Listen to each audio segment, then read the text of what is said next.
You think you're having a bad day. You missed your alarm, you spilled your coffee, and you got stuck in traffic. You feel like the universe has a personal vendetta against you, that the stars have aligned specifically to ruin your Tuesday.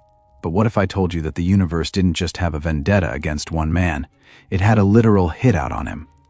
What if every time you stepped out of your house, the fundamental laws of physics, gravity, and combustion tried to tear the soul from your body, only to fail at the very last second? In the annals of history, we usually talk about heroes who snapped, or people pushed too far by corruption.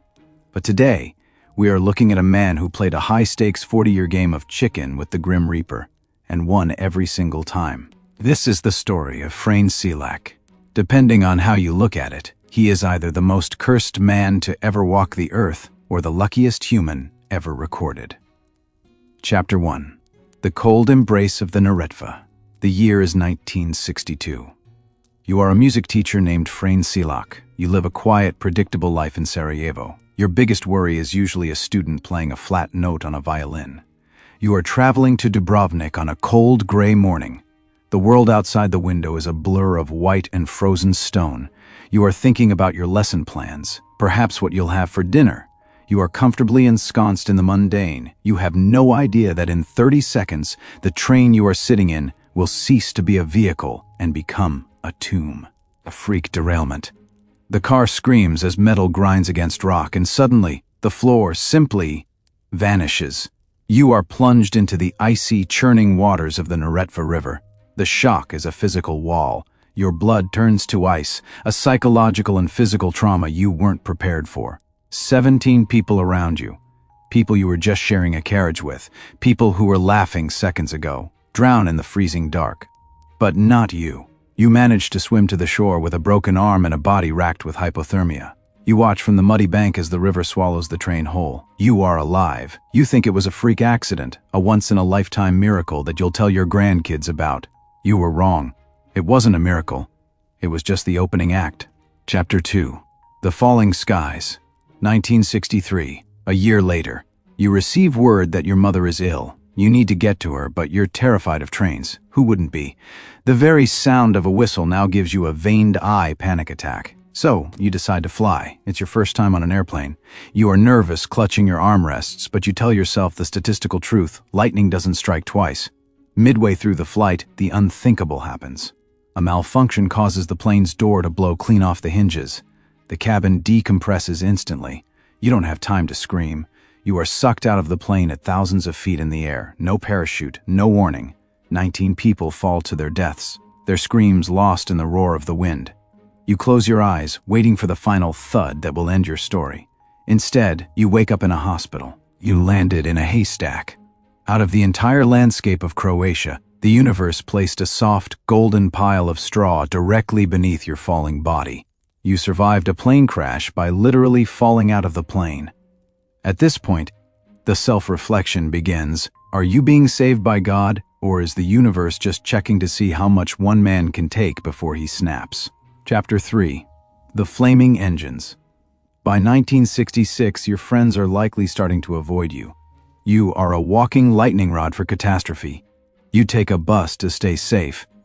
The bus skids off the road and plunges into another river. 4 people die. You swim to the bank with a few cuts and bruises, looking at the water like an old, tired enemy. Then comes the fire. In 1970, you're driving your own car. The engine catches fire. You scramble out of the driver's seat just as the fuel tank explodes, turning the car into a fireball. You stand on the side of the road, your face blackened with soot, watching your possessions burn.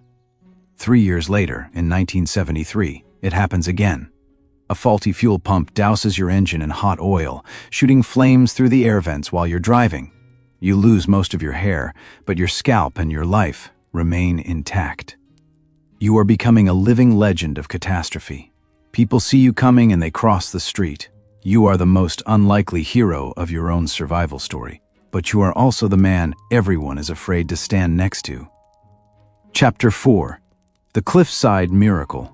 For 20 years, the universe leaves you alone. You think the curse is broken. You start to relax. Then, in 1995, you're walking in Zagreb and you get hit by a bus. You walk away with minor injuries. But 1996 is the masterpiece of your survival. You are driving on a narrow mountain road when a UN truck rounds a corner, heading straight for you. To avoid a head-on collision, you swerve. Your car smashes through the guardrail and tumbles 300 feet into a jagged gorge. But you aren't in it. You were thrown out the door, the same door you likely neglected to lock because of your mounting paranoia, and you caught a tree branch hanging over the abyss. You hang there, suspended between heaven and earth, watching your car become a pile of twisted, burning metal at the bottom of the valley. You are still here. You have looked into the eyes of the Reaper 7 times, and 7 times he has blinked first. The grand finale. After 7 brushes with death, the universe seemingly decides it owes you a formal apology. In 2003, at the age of 73, Frane Selak buys his first lottery ticket in 40 years. He wins $1.1 million. So, we return to the question posed by our philosopher.